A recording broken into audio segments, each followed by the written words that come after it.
Well, welcome to the Tipping Point program. I'm Dr. Mark Hitchcock, and I'll be your guest host today on the program. I'm the pastor at Faith Bible Church in Edmond, Oklahoma. I'm a professor at Dallas Theological Seminary. I'm also a contributor here on endtimes.com, and Jimmy's asked me to fill in for him today, and it's a great privilege to be with you today and to talk to you about something that has been on my mind a lot. I haven't written an article or done a video on this yet. I'm really looking forward to today's time to kind of go in a little bit of depth today and talk and kind of weigh in on an issue that has been out there in the news a lot lately. I'm sure a lot of you have seen, and that is the whole topic of UFOs, of unidentified flying objects. They're called, a lot of times they're called UAFs now, but still the old terminology is still just UFOs.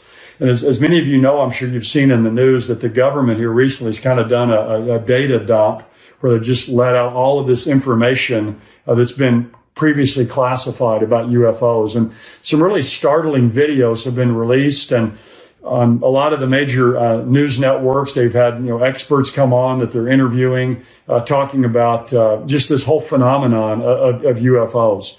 And the one thing I've noticed about all this is it's a lot of things happening that are unexplainable, and different people have kind of their different theories about all this, but no one really knows for sure. It's just kind of like almost like the beginning stages of people really trying to understand and discern what's happening. So I thought I will weigh in on this today. And what I want to do is I want to just talk a little bit about UFOs in general and tell you a story about kind of my interest in this and how I came to have a little bit more information about this. And I want to draw some conclusions at the end that I think will be helpful for you. So basically, my interest in UFOs started about 30 years ago.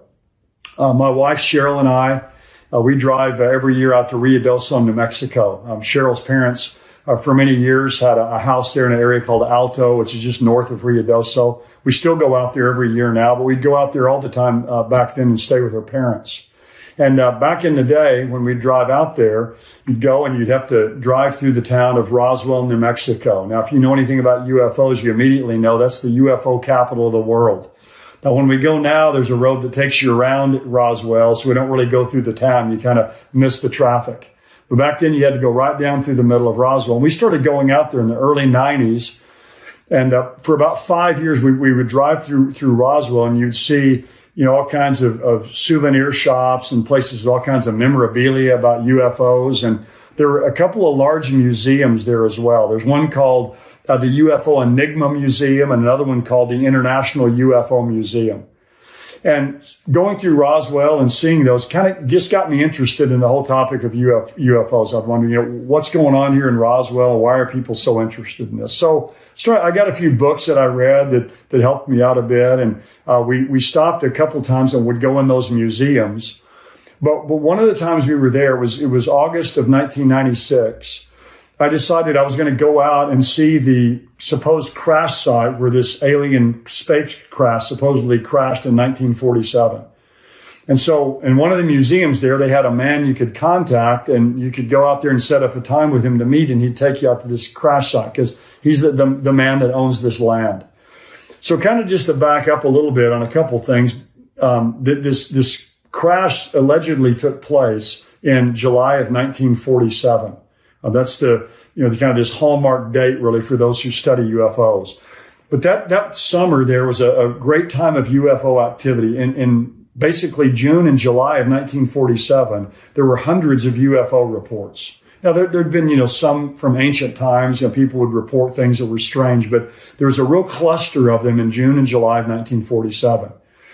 Kenneth Arnold in Washington State was a pilot. And in the summer of 1947, in June, he saw several flying discs in the air. And he's the one that came up with the title of flying saucers. And really the mother of all of these sightings, though, is, again, this alleged crash outside of Roswell, New Mexico in early July of 1947. So in August of 1996, my wife and I were there. She was there with me, had our two boys, and I left them for several hours and met the man who owns the land there named Hub Korn. And so I drove about 20 miles north of Roswell and met Hub there along the highway. I left my car there and drove down into this place that's on his land. And he picked me up in his blue Ford pickup, and we drove back in there and really slowly. He owns hundreds of thousands of acres there. He drives me back to this place, and I recognized it from the books I'd read about UFOs. There's kind of over in the distance, there's just a little raised area, an arroyo that's there where supposedly this spacecraft had landed, and there was had supposedly been this debris field there. And so he brought me out there to let me look around and see this. There was another couple that he'd brought out there as well earlier. They were still there. And so I was looking around, just talking to him, asking some various questions. And while we were there, a van pulled up. This van pulls up, and a whole group of people began to get out of this van, and they had a lot of video and recording equipment. And I thought this fascinating. What are these people doing out here? So I asked Cub Corn, I said, who are these people who are here? And he said, well, they're with a program called Strange Universe. And they kind of just look at, kind of strange phenomenon and do TV programs about those things. So they got out, and a man walked over there, and he was probably around in his 70s at that time, late 60s or in his 70s. And he had a Kansas State ball hat on. And we began to talk, and I asked him his name. He said his name was Frank Kaufman. And I said, well, Frank, what are you doing out here? And he said, well, I'm one of the original men who came out here to this crash site in July of 1947. We were the first few people here to this crash site. And so immediately my interest was piqued. And he said, Strange Universe contacted him to be on this program and to come out there and be with them. And he said, for a lot of years, he really hadn't talked about what happened. The government had kind of sworn him to secrecy, but he said, I'm a grandfather now, and, a lot of times gone by. So he says, I'm telling people now what I saw when I came here. So I asked him, I said, well, do you mind telling me what you saw when you came out here? And I actually wrote down years ago what he said. And so I want to just read to you what I wrote down after I got finished with my conversation with him. I said, Mr. Kaufman shared his eyewitness account of the crash site as he saw it in July 1947. He pointed out where he saw the vessel resting and described it. It was unlike anything he'd ever seen before. I listened intently as he said that it contained no fuel, but had pods underneath which experts believe somehow extracted power from the atmosphere. However, the most interesting information he shared concerned the aliens that he observed. He told me that one humanoid-looking being about 4 feet tall was lying on the ground not far from the ship. He pointed out the place where he saw this being. He took me over and showed me. And then he said another being was halfway out of the hole in the side of the vessel, and 3 other beings were inside what he called this spacecraft. And he said all of the beings were still and lifeless. He talked further about the disposal of the bodies and the cleanup of this debris field that it was left behind. And he spoke very matter-of-factly to me about the entire incident. And so we talked in detail about this, and I said, well, could this have been a weather balloon? Because initially, when the reports came out, it came out that this was an alien spacecraft. But about a day or two later, in all the papers in that area, it began to say, no, this was just a weather balloon. And he told me, he said, there's no way it's a weather balloon. And I said, did it look like a helicopter? Did it look like an airplane? He said it didn't look like anything that he had ever witnessed before. And it's interesting standing there talking to somebody like this because, again, this is a man who's a grandfather. Again, he's wearing a baseball cap that has the Kansas State mascot on there. He's not being paid any money to talk about this, and yet he's telling me what he saw. And again, the thing that was the most fascinating to me, I think, is these humanoid figures or humanoid beings that he saw lying there, and so. That caused my mind to start really whirling and stirring. And I was a skeptic. I admit I was a doubter about all this when I went out there that day. I'd read some books about it, but I thought, a lot of people are probably just kind of making these things up or just kind of stretching and exaggerating the truth. Well, that was really, again, the mother of all of these UFO events. And every year in Roswell, there's a big UFO festival. And back in 2021 was the largest one they've ever had. And that was even kind of when COVID was still around. So this is something that people are extremely interested in, obviously, today. So, one of the questions that comes up then about all of this when someone thinks about this or starts to think it through is, what are these UFOs? And that's what people are trying to answer today. Really, all kinds of experts out there is that they're seeing all these images that have been released by the government that they've never seen before. The research I've done tells me that about 95% of what people claim to see is explainable. It's naturally occurring events. It can be, lights in the sky, or again, weather balloons or satellites or all kinds of things. So most of it has some kind of a natural explanation. But there's about 5% of what is happening that is not explainable naturally. They defy the laws of physics. And so when people want to think about this 5% and think about how to explain this, there's several different theories that people have. Some will say that these are maybe test aircraft or test, spaceships that the United States government has that we don't really know about. Maybe there's something out in, hidden out in Area 51 in Nevada. Maybe it's, some kind of aircraft or spacecrafts that China has, or that Russia has, or that some other nations have that's, some kind of really advanced technology. But again, if you watch any of these videos, you'll see some object, that's going along at, an unbelievable speed and just makes a right turn. And so they defy the law of physics. And you'd think if Russia or China or some enemy of the United States had this unbelievable kind of advanced technology, they'd probably use it to take over the world. So it doesn't seem likely to me that this is some human technology that's been invented. Others will say, many people say, well, these are aliens. They're beings from, somewhere, from some further galaxy than we live in, that are traveling here and that are investigating us or gaining information or want to have contact with us. So there's all kinds of theories. And of course, there's all kinds of movies, about that, the War of the Worlds and, Independence Day and E.T. And there's this incredible, spate of movies about this because people are fascinated with this topic. Now, people often ask, well, is it possible that there are beings who live on other planets somewhere? I guess from our study of the Bible, we'd have to say it's possible, but I don't think it's likely. The Bible gives us no indication that there's any created intelligent life other than angels and human beings here on the earth. And a lot of people that believe in, aliens that are coming from other planets, they also believe in evolution. You'll say, well, life evolved here. So, why wouldn't we want to believe that life has evolved, somewhere else on other planets? But again, we don't believe in evolution. We believe that God created the heavens and the earth, and that God created the earth, and he created the earth in a unique position. And on the earth, he created mankind, who's the pinnacle of God's creation that he made in his image.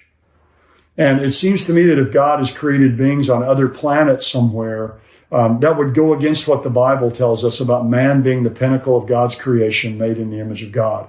And it's very complicated theologically, because you think if there are beings in other places and they've sinned, then what kind of provision has been made for their sins? So to me, it's a real complicated issue to talk about, beings that live in other places. The other explanation for this, and the one that makes the most sense to me, is that it's possible these parts of these events that we can't explain, these UFO events we can't explain, could be demonic. They could be demonic events that are taking place. Now, I can't prove that from the Bible, but we do know that, again, the only created intelligent life we know of from Scripture are human beings and angels. And again, if these aren't being made by humans, these UFOs, they're not from aliens. The only other possible created life that's intelligent are angels. And there's two kinds of angels, according to the Bible. There's good angels and bad angels. There's fallen angels and unfallen angels. They're called elect angels and evil angels. And we know that good angels wouldn't be carrying out the kind of activities that we see in UFOs to try to confuse people or to cause this kind of sensation or to cause people to think there's beings that live on other planets. So that kind of leaves me with the conclusion that it's possible, very possible, I think likely, that some of what's happening, again, a lot of this activity that we can't explain, is being carried out by demonic spirits. Now, that raises a lot of questions whenever I say that, but that's what I'm brought to really my own conclusion, because when you see this happening, it causes a lot of distress in people when they see, events taking place that they can't explain. Craft going at this aircraft or these spacecraft going at these incredible speeds, and then, making these 45-degree angle turns. It causes people distress. It causes deception, and it causes distraction in people's minds. So I don't think this is something that good angels, that unfallen angels would be doing. So my theory is that these are fallen angels taking some kind of material form. Now, that's a whole nother question. People will say, well, how could these demonic beings take this kind of material form? Well, we know throughout the Bible that angels often take material form. There's two angels that come and appear to Lot, in Sodom and Gomorrah. Angels appear to people throughout the Old Testament. In fact, sometimes when they appear, they look like human beings. Because over in the book of Hebrews, it says that, some people have entertained angels without knowing it or unaware. So they can take on some kind of form, even a human or a humanoid type form. Clearly from the Old Testament tells us that. So they can materialize, and you say, well, can they create, these kind of craft that they fly around in or move about in? I don't see why it's impossible for them to do something like that. So my understanding is these would be these demonic spirits to deceive people, to distract, to make people believe in alien life on other planets, to maybe confirm their belief in evolution. There's a lot of reasons why I think demons would be involved in this kind of activity. But a couple of things I wanted to mention about this I think are interesting. Whenever these entities appear, that no one tracks them like from outer space. They don't have radar, and they see them coming in from outer space from far away, and then they appear here and then track them going and leaving and going far away again. They just materialize and they dematerialize. They just appear and then they disappear. One man who's a very well-known student of UFOs is named John Keel. If you read any UFO writings, you'll see his name there a lot. This is a really interesting quote that he gives. Here's what he believes about this 5% that we can't explain of these UFO sightings. He says they're not extraterrestrial beings or spacecraft, but they're ultra-terrestrial, interdimensional beings. Now, that's a lot said there. They're not extraterrestrial. They're not spacecraft. They're ultra-terrestrial.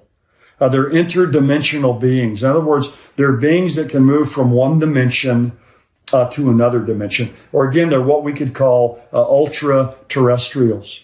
They exist in some parallel dimension, and they can just appear in our dimension and disappear. And again, that's how angels are often pictured in Scripture. Good angels when they appear. And we would assume that evil angels can do the same thing. In fact, I don't have time to get into this today. I'm sure Jimmy's talked about this before on endtimes.com, but the whole situation back in Genesis chapter 6 of the sons of God who come into the daughters of men, I take that there that those are fallen angels who took on a human form. So they take on this form, they come into this dimension, and they just disappear and they leave this dimension. So again, I don't think these are test aircraft or spaceships. I don't think they're aliens. I think these are demonic beings. Now you say, why would they do this? Again, why would these demonic beings want to do this? Well, to, I think, deceive people into believing, again, there's life on other planets, to believe in evolution. I think another reason they can do this is just to distract people away from the truth of the gospel, the truth of the Bible, just to get people obsessed with life on other planets and extraterrestrials, to take their focus off of God and spiritual things in God's Word. But another reason could be a setup for the end times, so that one of these days, when millions of people disappear all over the earth in the event we know as the rapture, there'll be a ready explanation for this. A lot of people will say, well, this was just these UFOs, these beings from other planets who came and evaporated people off the earth, or snatched them away, or took them in some kind of a mass alien body snatching event that took place. So with all the deception in our world today, that's the kind of a thing that people could believe. It's a kind of deception Satan may be set up again for an explanation for this event we know as the rapture. One other thought about this that I think is fascinating is when you think about the year of 1947, that's when the UFO phenomenon really began in a massive way. Again, you had hundreds of UFO reports in June and July of 1947. And really, a lot of this didn't really become disseminated broadly till 1948. But think about the convergence of events back in 1947 and 48. It's almost like things went into hyperdrive really in those 2 years. So you have this whole UFO phenomenon that really takes off with, Kenneth Arnold's sighting of the flying saucers and the event in Roswell. Also in 1947, the Dead Sea Scrolls were discovered. Another thing that happens during that period of time is basically the space age began as liquid hydrogen was developed that allowed spacecraft to ultimately come into place. Kind of the nuclear age really began during that time. You also have, of course, on May the 14th of 1948, the rebirth of the modern state of Israel, which is really the super sign of the end times. Almost all the other prophecies of the end times hinge one way or another on Israel existing. And you also have the beginnings of the European common market in the years after World War II, which I think is an event that really began kind of in an embryonic form, the reuniting or reviving of the Roman Empire that I think is predicted in Daniel chapter 2 and Daniel chapter 7. So you have all this cluster convergence of events, 1947 and 1948.